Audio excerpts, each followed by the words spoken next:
Good evening and welcome to Cryptique, the show that covers all of your favorite stories on the paranormal, hidden history, conspiracy theories, and so much more. You can help spread the word. Share this on your favorite social media site. It would be a huge help to us, right, Ryan? Absolutely. As always, I'm joined by Ryan, and he has another podcast called Movie Howl that you guys should check out too. He's going to kind of be our expert critiquer here on the Demon House documentary. Where did you watch it at? Discovery Plus. All right. When Zach Bagans, the host and executive producer of Ghost Adventures on the Travel Channel, read an Indie Star story about Latoya Ammon's allegations of demon possession inside a demon house in Gary, Indiana, he was hooked. Ammons claimed she and her 3 young children had been possessed by spirits inside the rental home from 2011 to 2012.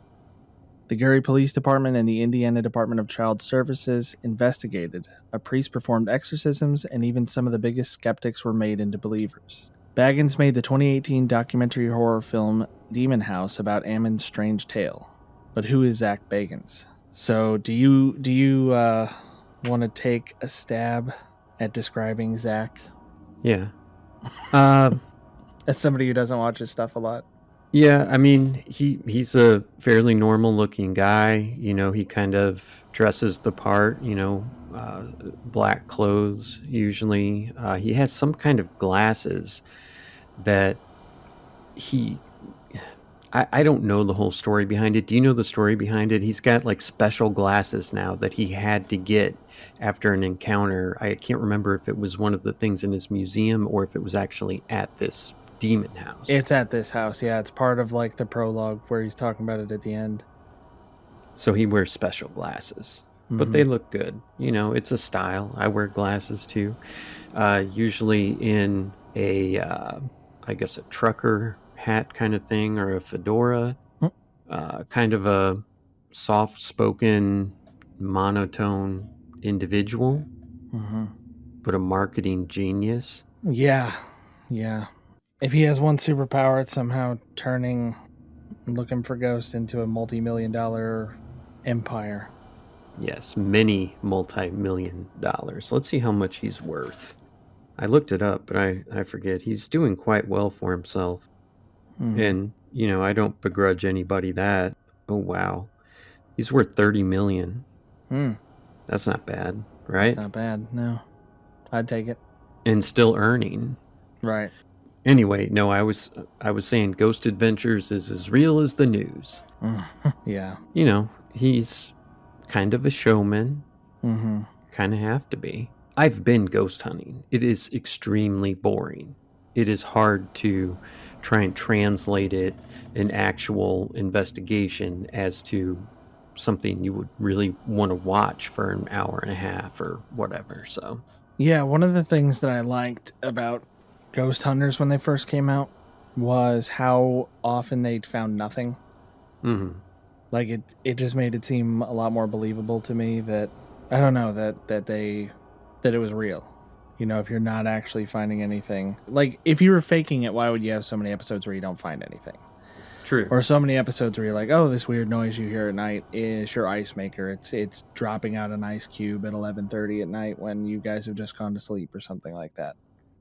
Yeah, that's the big thing. If you can find, more, I guess, worldly answers to what people are considering hauntings, then that goes a long way to show credibility too. But yeah, Ghost Hunters always had this sort of procedure that they went through. It was very similar every time. They'd meet with a family or meet with some person who wanted them to investigate, and they would, kind of hear what they were experiencing, like the specific things. Like there's a bump noise here, this thing moves, stuff like that. Ghost Adventures tends to be a little bit more abstract. I mean, there's still that. There's still like we hear this kind of noise or we hear, we experience these things. But a lot of the times with the original, like first couple seasons of Ghost Hunters, they'd be like, oh, well, that could be this could be that. And if there was any possibility that it could be explained by something other than something paranormal, they always took that explanation. Right. They'd be like, oh, this thing doesn't really look like that or sound like that, but it's happening in a similar way or at the right time or right place or whatever. So we're just going to assume that that's it.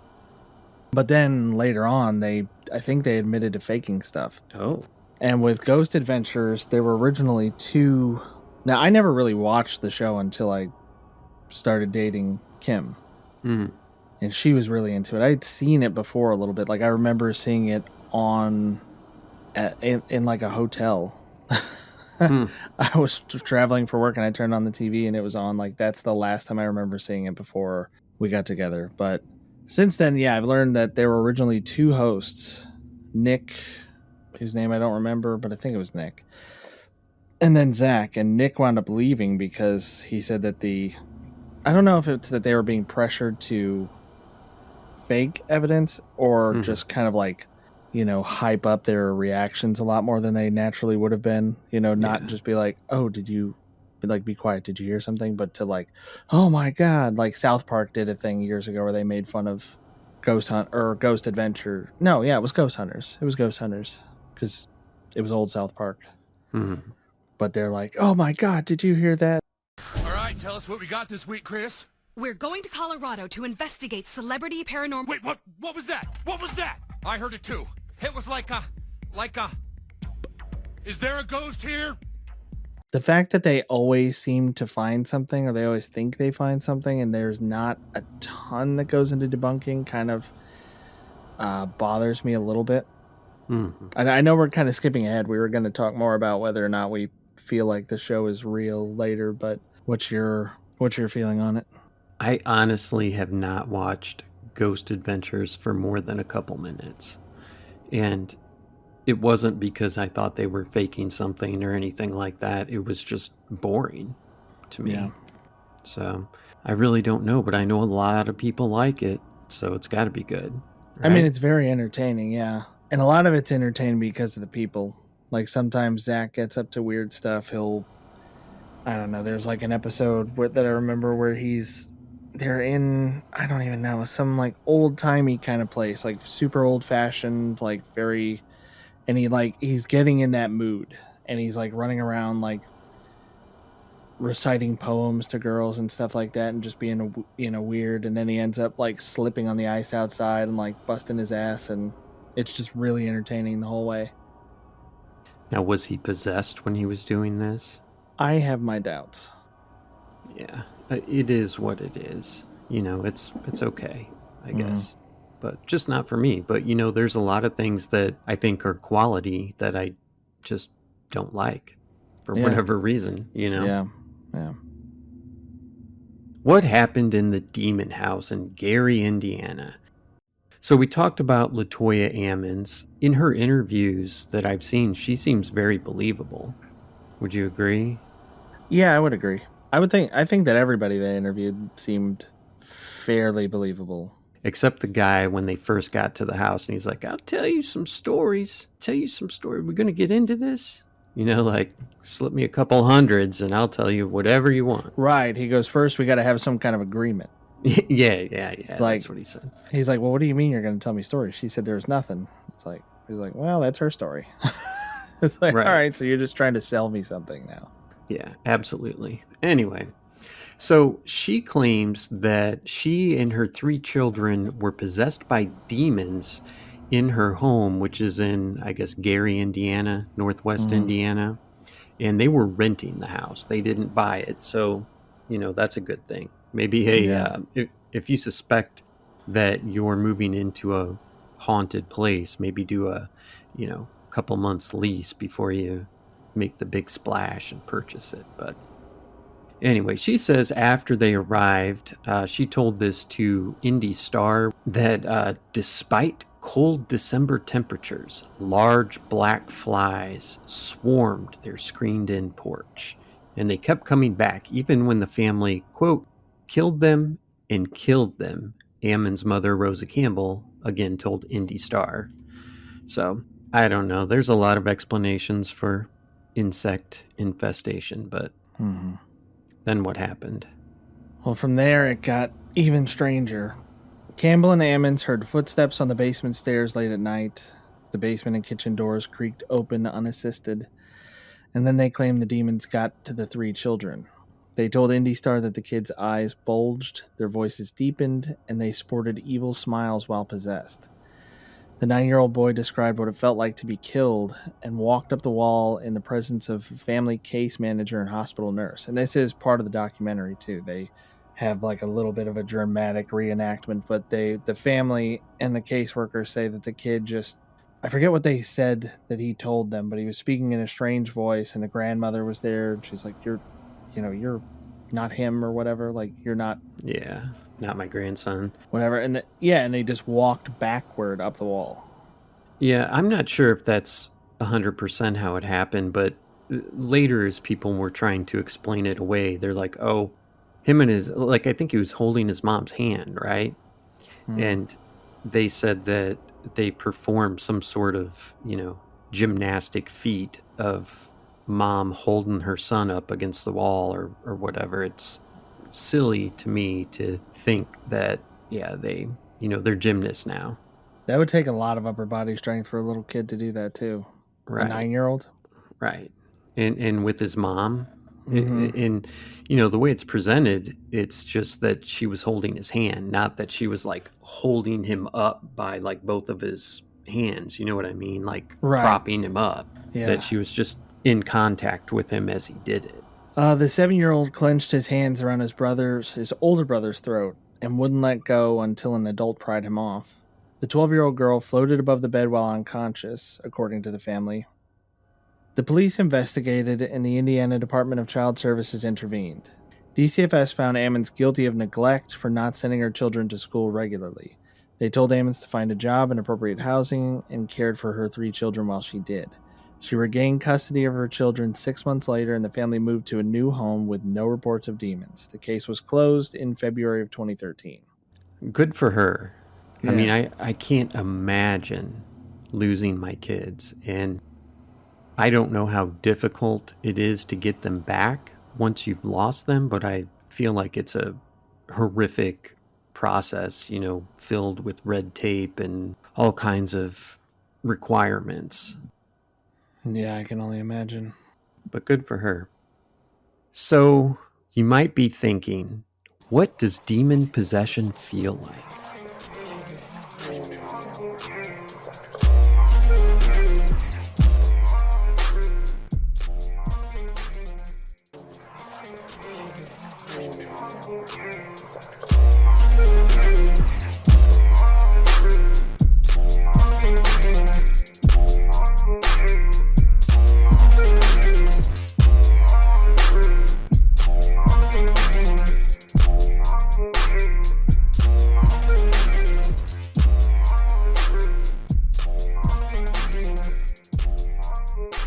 So Ammons, again, in her Indy Star interview, said that she felt, quote, weak, lightheaded, and warm, end quote, while she was possessed.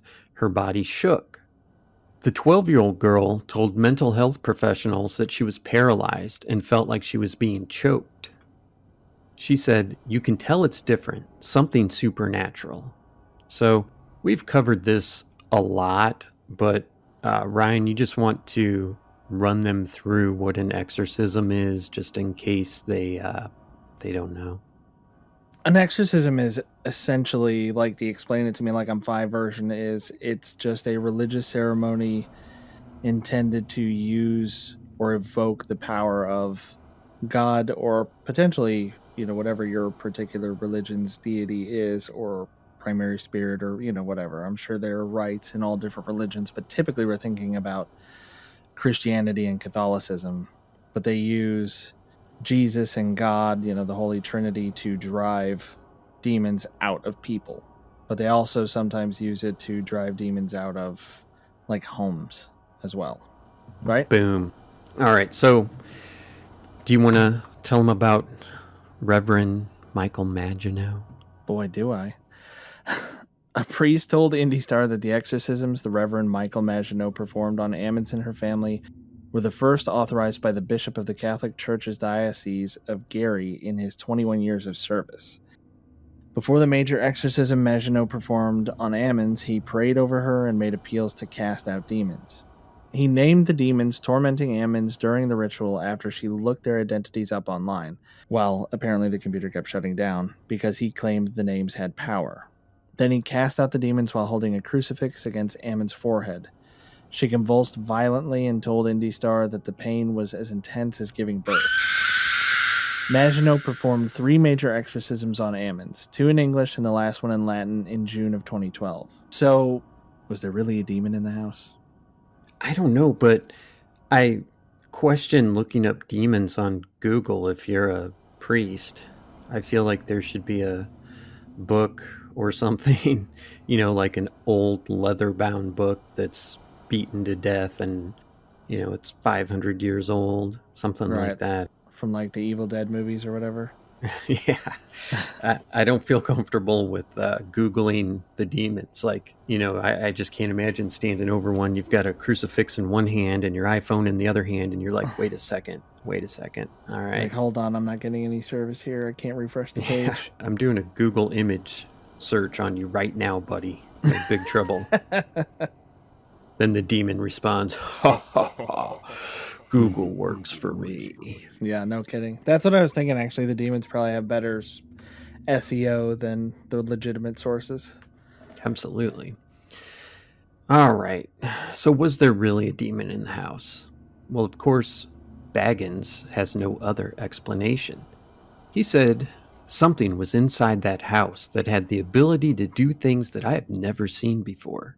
And that was in an Indy Star email in 2016. So Indy Star, if you want to do some further reading on this, Indy Star is apparently the place to go, right? Definitely seems so. All right. There was something there that was very dark, yet highly intelligent and powerful. He was looking in a mirror. Gary Police Captain Charles Austin told Indy Star in 2014 that he initially thought Ammons and her family were liars, out to get rich. But then he visited the home, interviewed witnesses, and came out, quote, a believer. Maginot, the priest who performed the exorcism, told Indy Star he was also convinced. I would hope so. I mean, I guess in the end, if he thought it was BS, it would be better for him to come out and say, no, this was a mistake, Yeah. Once you've spilled the milk, though, it's kind of, I don't know, it would look bad on the Catholic Church if they authorized an exorcism and then found out, oh, no, they were just all crazy or whatever. Yeah. Or there was black mold in the house. Who knows? Where's your girl? My girl, Latoya Ammons? Latoya Ammons. Ammons, her mother, and her children live in Indianapolis without fear. No fear. According to Indy Star in 2014. Both Ammons and Maginot signed movie deals separate from the Bagans film with Evergreen Media Holdings in 2014, with Lee Daniels set to direct. Follow the money. Yep, and that's a big part of the documentary, too. They can't get certain people to talk to them, and that's because they've already got movie deals. So that was part of the Amityville horror thing, too. Mm-hmm. People thought it was all to get a movie deal after a while, or to become famous in some way. Yeah. So I feel like it took quite a bit of time. Mm-hmm. And there are people that are outside of the family who are involved, mm-hmm. Who've, said the same thing, backed them up. I mean, and in the documentary, you see cops show up to the house and they're talking like, no, we've got files on this house. We know what this is. You should burn this house down or tear it down or whatever they said. It's a good documentary. I mean, Demon House is a worthwhile watch for sure. I mean, it's been out for a while. Mm-hmm. How would you compare it to Ghost Adventures so I can get a better sense of what Ghost Adventures is like? Okay, so I actually think this was a lot better than a typical Ghost Adventures episode. Mm-hmm. I don't love Ghost Adventures. I watch it for the entertainment value. I don't really feel like I get a lot from it. It's kind of like empty calories, so to speak. Okay. But this, I mean, there are good episodes of Ghost Adventures for sure. But how many are there? There's like hundreds, isn't there? Yeah, there's like 20-something seasons. Although sometimes they do like 2 seasons a year and then they have these specials that aren't part of it or whatever. Yeah. It's a lot.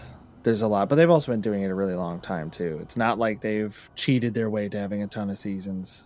They just have a release schedule, so it's not exactly 1 season per year. Gotcha. Usually there's more of like walking around, it's more in the moment stuff because they're only there for a day or so. Mm-hmm. So there's more, Billy, Zach, and Aaron, and maybe Jay, a little bit like walking around trying to figure out, we should go to different places. We'll do EVPs, we'll do spirit box sessions, we'll do all these different things, like the typical standard stock stuff that ghost hunters do now. A lot of that started from ghost hunters and continued with ghost adventures. There was a lot less of that here. I actually don't know.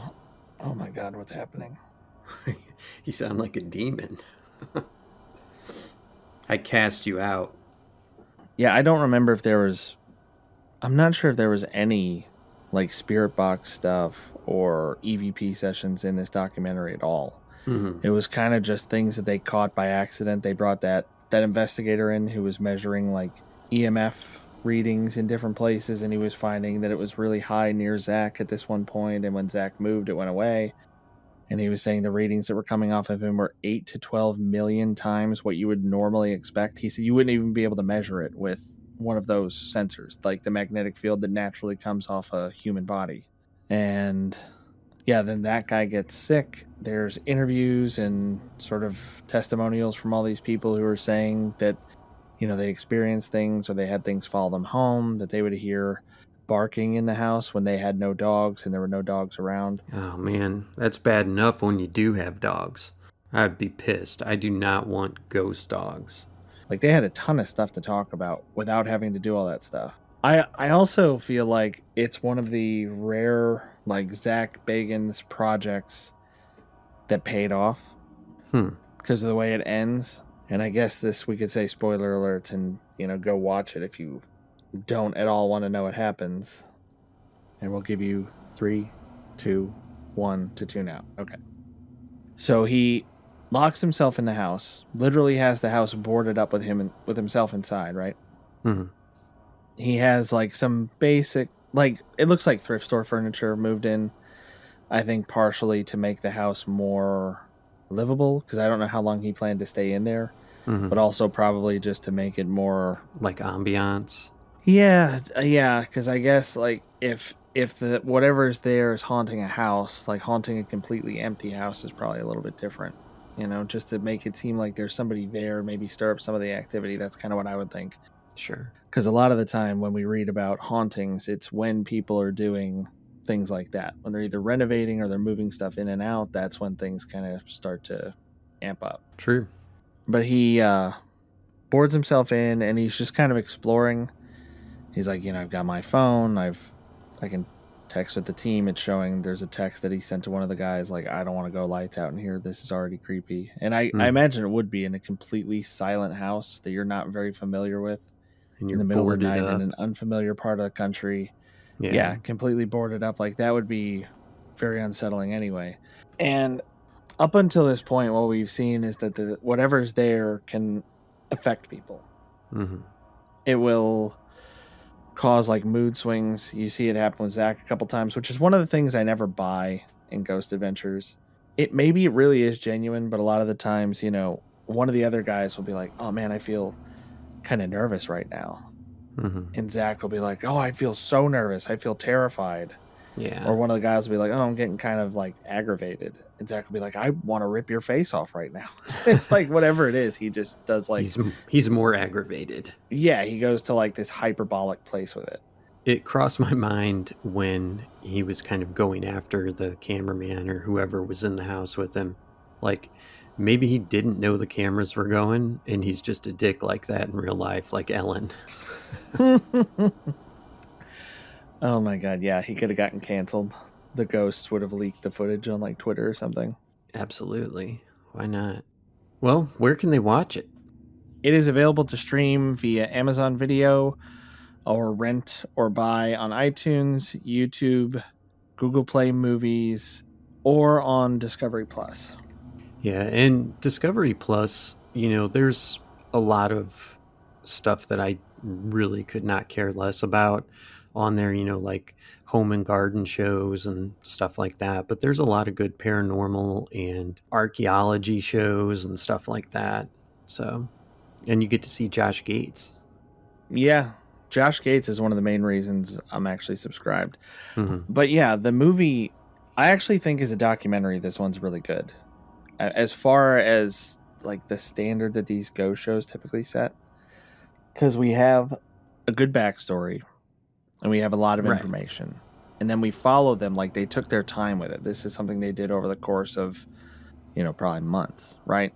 Yeah. Because acquiring the house and then going there, and they drive 150 miles just to try to find Latoya Mm-hmm. because she won't return their calls. She won't, they don't know where she's living, but they see her on the news being interviewed for something else, and they like notice, a house number or whatever, and they manage to track her down by that. And that's how they meet the boyfriend that you were boyfriend or brother, whatever it was that you were talking about, who's like, oh, I've got stories to tell you, but we have to have an agreement first. Was that her brother? I thought like when they got there were squatters in the house. That was, oh no, you're right. You're right. I'm mixing them up. I'm mixing up the squatter with the brother or whatever, like where Latoya's living. Yeah, you're right. When he gets to the house, that's the guy that does it. Yeah. The one who's living with them, we probably, whatever listeners we have that are still with us are probably like, oh, thank God he realized he was making that mistake. Yeah, when they go to find Latoya, I think it's a brother, like, yeah, because he's saying the kids are his nieces and nephews. He tells them stuff that's going on. Like, he'll tell them some of the stuff that he'd heard about or some of the stuff he'd seen. They're afraid to let Zach in. Then they're afraid to let him back in because he's been around Zach, who's been in the house. And they're afraid that they're going to, like, get some, like, contact demon off of him. That's good. And, yeah, it's the squatter who's like, oh, yeah, I got some stories. Because the female squatter says she never experienced anything there.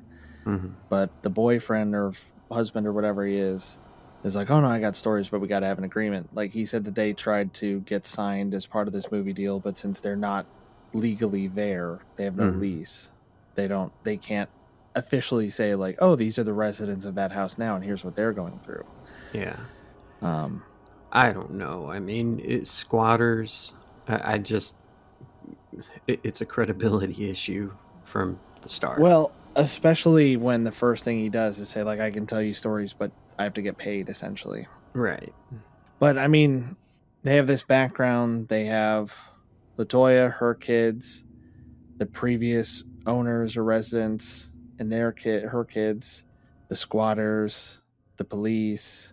There's a lot of people. The priest, the social worker, all of them kind of back up that story. Apart from the squatters, I would say their testimony is unreliable. Yeah. Since they have a conflict of interest, they wanted to get paid for telling stories, so they're probably going to give stories whether they're true or not. Mm-hmm. But they have a decent amount to go through. Yeah. And they bring in, people. They're talking about personal experiences during that. They have footage of their one camera operator kind of losing his shit. He said that he had gone to they have like security camera footage of him. Convenient. Where he like kind of gets, I don't know, disoriented and sits down, and then he is kind of walking around the house and trying to avoid people and just acting really strangely. And it could have been put on for the security cameras, but nobody else that's there in the shot is paying any attention to him. Yeah. They're just all doing their own thing, like they're messing with their gear and making sure everything's set up or whatever else they're doing. And he says that he sees like this goat man in the elevator and just like his life goes in a totally different direction after that. I don't know. I find a lot of that very compelling. It feels very real. Like, it feels a lot more real than the typical, like, I'm nervous. Oh, I'm terrified. Or, did you hear that? And you don't hear anything. Or you take just like some random noise that could be handling noise on a little recorder and try to say that it said something. The few EVPs that they catch, they're not trying to catch. Like, they're not doing an EVP session. They catch something on like their normal audio where they hear a voice that says, "Run, Latoya." Yeah, I'm a little skeptical on that one. Yeah, but it was something that they were supposedly catching unintentionally. Yeah. And I feel like if they wanted to fake it, they would have done an EVP session like they've done a million times. Yeah. Yeah, you're probably right about that. I mean, unless... That would make it more exciting to the viewers. Unless Zach is more of a genius than we realize, and he's like, oh no, this will fuck with them. Yeah. We won't even like do the EVP session. It'll just be on there, or the weird, footage that they catch of that shadow in the bathroom as they pan by it. Just, I don't know, not something that they're looking for, but they catch anyway. And then for me, really, it comes down to the end, like that, I don't know, that noise that you hear when he's sitting on the bed. Do you remember the end? Did you make it all the way to the very end? No, I didn't. No, I fell asleep. Not because it was bad, but because like I put it on at like 11. So the very end, he's been walking around the house. He's locked in there. The policeman that he's been talking to has already told him, like, you need to, like, if you're doing this, like, call me if there's any problem, and I will make sure somebody gets here to get you out of this house. Right. And Zach's, he's like, oh, it's just creepy in here. It's weird, but nothing's really happening. And he's, kind of shows this different footage and like stuff sped up. So he's just kind of sitting in this place, sitting in that place, pacing around, looking around, going down to the basement, coming back up. And he goes and sits on the bed because he's put a bed in one of the rooms. Mm-hmm. And he's sitting there and he's got one of the cameras going, but no lights on. From what we can tell, like, it looks like there's a view from a security camera and then a view from the like handheld one that he has. Mm-hmm.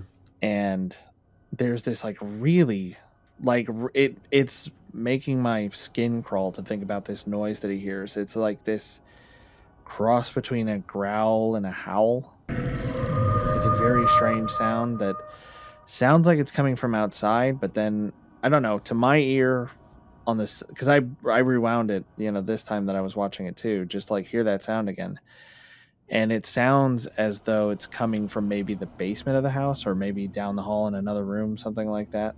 Mm-hmm.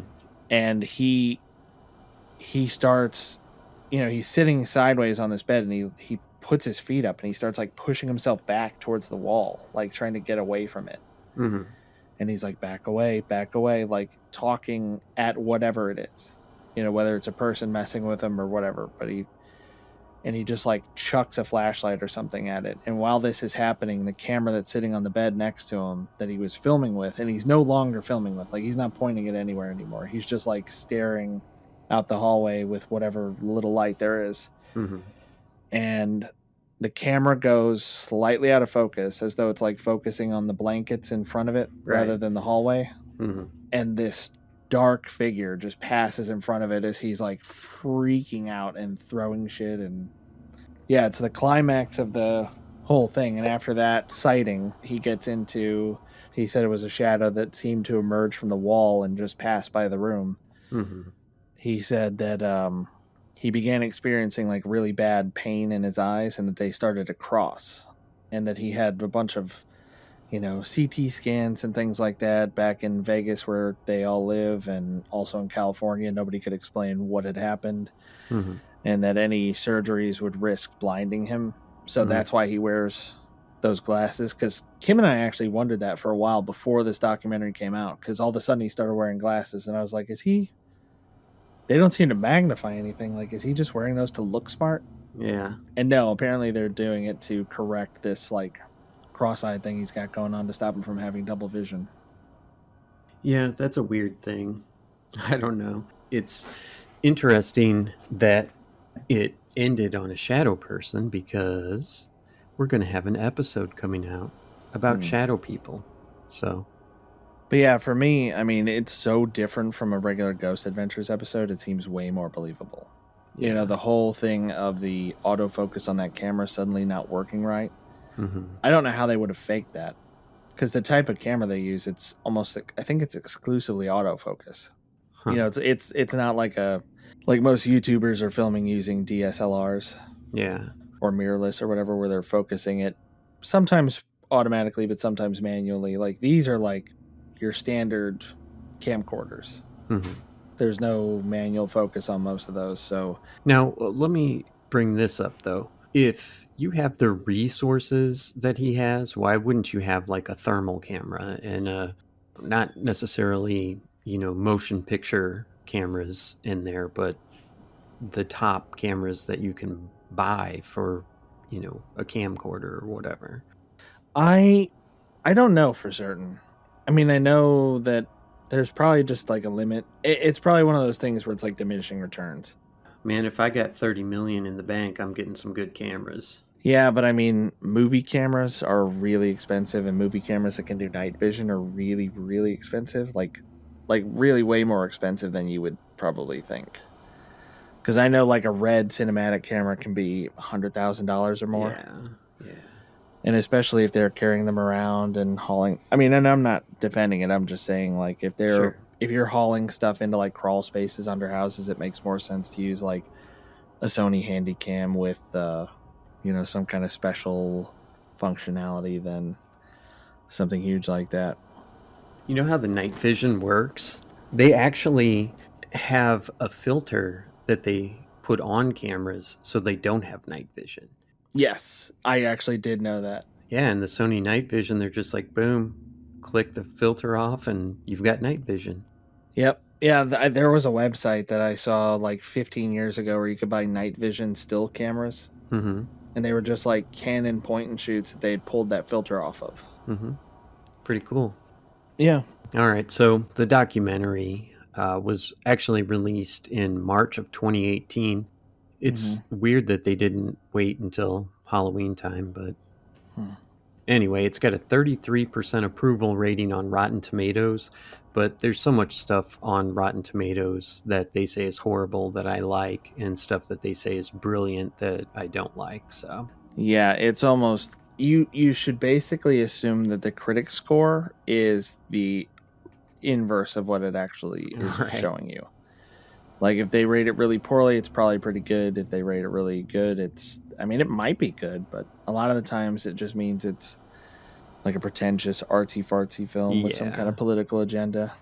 Totally. I mean, there's a lot of movies that I've seen that I'm like, they'll spend 10 minutes on one scene that is of nothing important, and then they'll jump to a super important scene and it'll be like 2 seconds.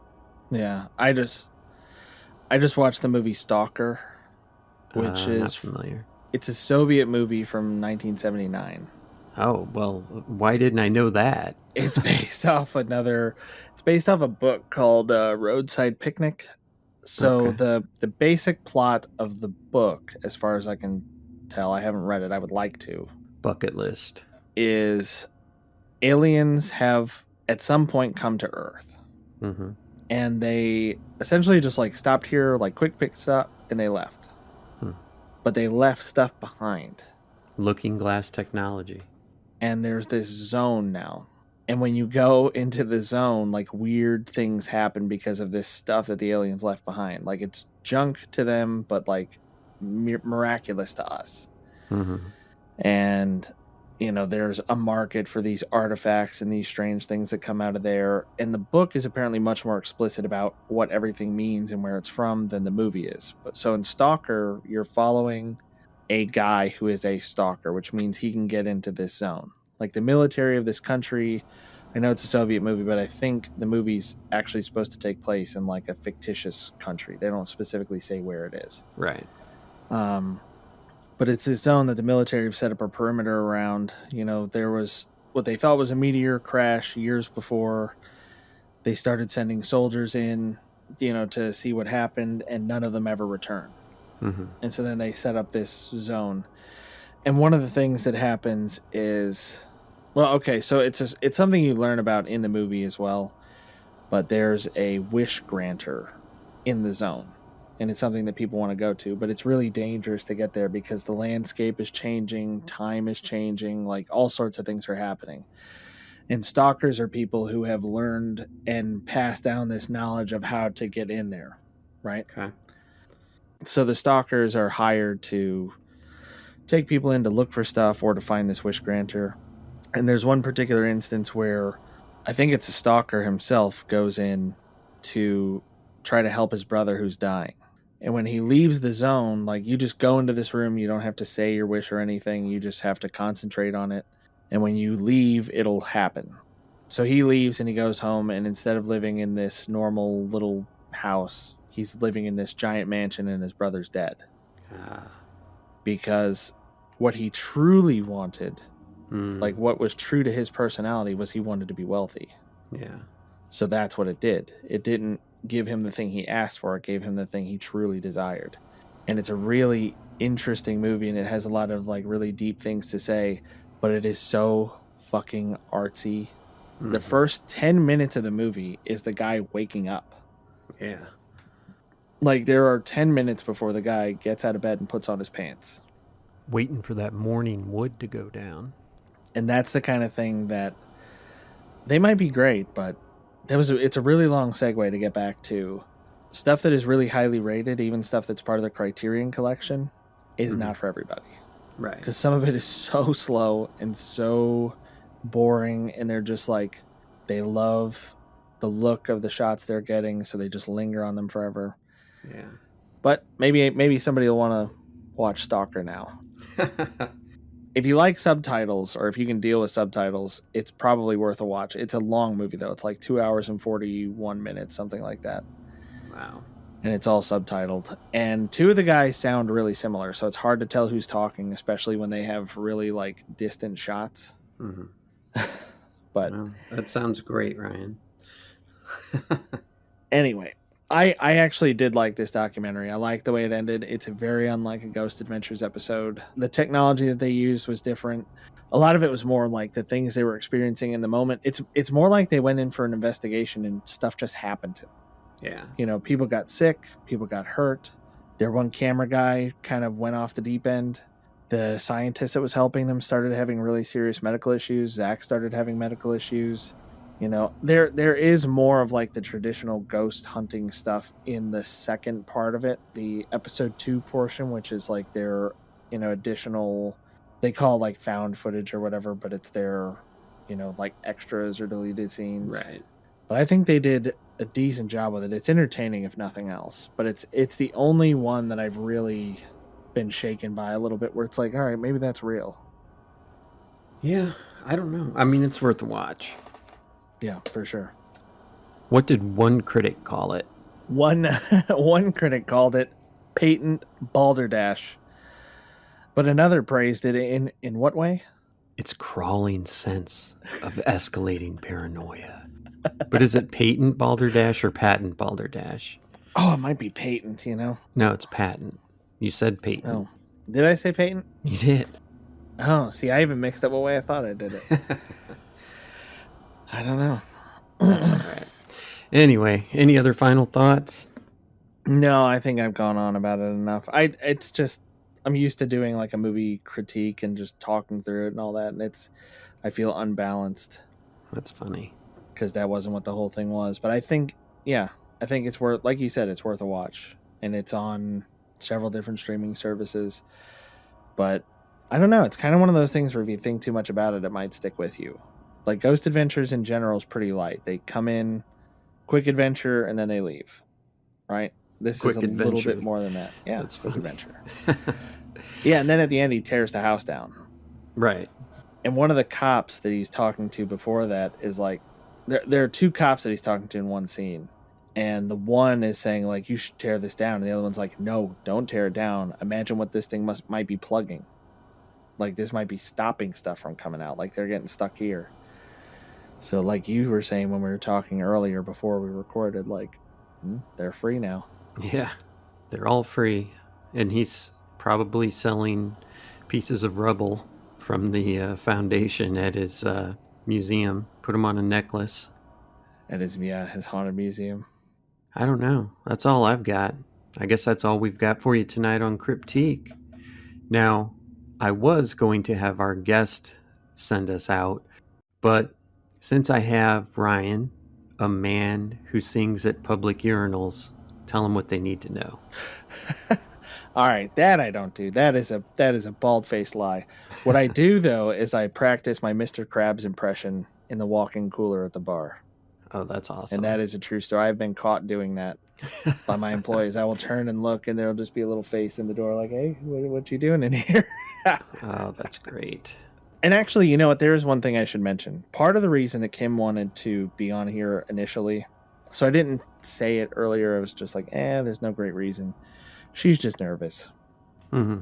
You know, I've tried to have her on podcasts before, and she just like gets in her own head about people listening. But part of her experience growing up was living in a fairly old house that had been in her family for several generations. Okay. And she has all these stories about, her TV turning itself on, which can happen. Sure. I had stuff turn on. Anything triggered by IR can turn on its own, given the right lighting circumstances. Sure. But she's talked about stuff running without batteries or without being plugged in. She's talked about seeing shadow people in that house. But the thing that gets me, and that I think probably resonates with her most from this documentary, because we couldn't touch on everything that happened, but there are portions where they talk about the kids being affected, and the kids will not remember the stuff they do. Like the original or previous owner, not LaToya, not the one who's famous for being haunted there, but the one before that, she shows up. Like, she's just kind of checking stuff out, and they go out and talk to her and bring her and her kids in. And the daughter ends up having to have an exorcism because she starts behaving really strangely. Her voice is different, and she's telling her mother that she's going to kill her, right? So they bring her back to Father Maginot, and he does an exorcism, and then it's presumably done. Kim had similar experiences as a kid. She would have sort of like lost time. Her family would tell her that she would kind of walk around and do things, strange tone of voice. She would say strange things or threaten people. And she believes pretty strongly that she was being affected by something in that house. Because she said if she would leave the house for any period of time, like this, dark, heavy feeling would just sort of lift after a while. Like, people who don't take this kind of thing seriously, nobody who doesn't believe is going to take it particularly seriously, but she's in a unique position where she has been affected by it. She's not the one being threatened. She's the one being used to do the threatening. She's under the influence of something else. Well, tell us some stories. You got any other stories? No, I don't really have any other stories. She doesn't really go into it very much. And I don't think it's something that happened a lot. It's just she thinks that there's something in that house or on that land that has affected her and her family in the past. And, she's tried to express that and get them away from there. Are they still there? Some of them, yeah. Think they'd let us go do an investigation?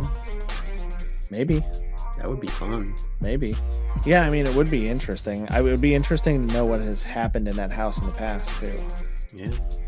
I mean, I've got my high-def Sony Handycam from 2007. 720, baby. Yeah. So. Yeah. But yeah, she would definitely be okay because, like I said, there's people don't take it seriously until it kind of happens to them, but she's very serious about, like, yeah, it may be real, maybe it may not be. Like, even with Ghost Adventures, she loves the show, but she's like, yeah, I know a lot of it's probably bullshit. Yeah, she would want people to know that this kind of thing does actually happen. Right. She's always, like, very much... She probably felt alone. Yeah, and she's very much about, like, be careful what you do, be careful what you say, don't bring anything with you. You need to keep yourself safe. Yeah. So, something to remember for aspiring ghost hunters out there. That's right. Even if you don't believe in it, even if you're just doing it for grins. Yeah. Just be cautious. Absolutely. All right. You gonna tell them what they need to know? Yes. What you need to know is that we would love it if you would like, share, subscribe, tell a friend, and follow us on all your favorite social media websites. Did you say Fuevwit? Fuevwit? You said Fuevwit. Would you please follow me? Follow us on all your favorite social media sites or apps and podcasting apps like Pocket Casts, Apple Podcasts, Google Podcasts, Spotify? Are we on Spotify? We're on Spotify, yeah. Yeah, we're kind of everywhere, man. Moving on up, we're going to catch Joe Rogan soon enough. All right. Well, check out Movie Hal, and we'll see you next week on Cryptique. Good evening, Crypt Keepers. Boom. Boom. You're my favorite Crypt Keeper.